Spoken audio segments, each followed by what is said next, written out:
لا أقسم بيوم القيامة ولا أقسم بالنفس اللوامة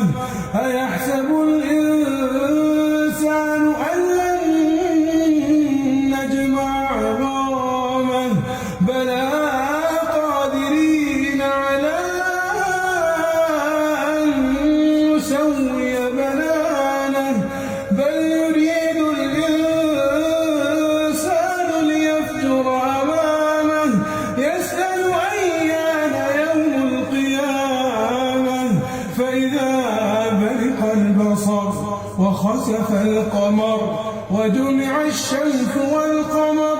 يقول الإنسان يومئذ أين المفر كلا لا وزر إلى ربك يومئذ المستقر ينبأ الإنسان يومئذ بما قدم وأخر بل الإنسان على نفسه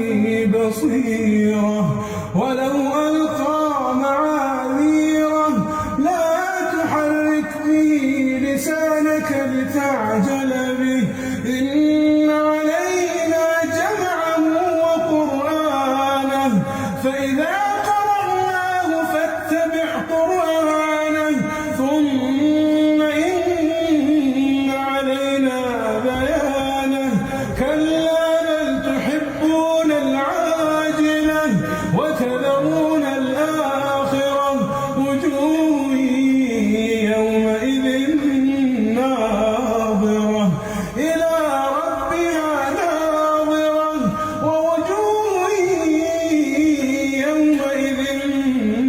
باسرة تظن أن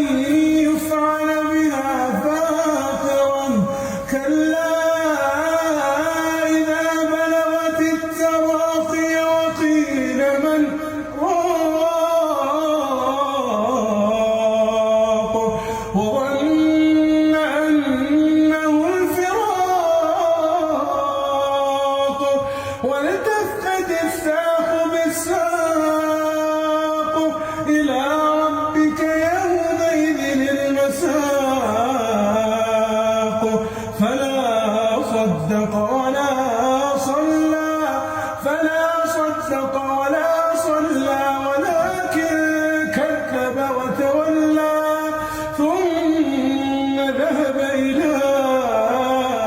أهله يتمطى أولى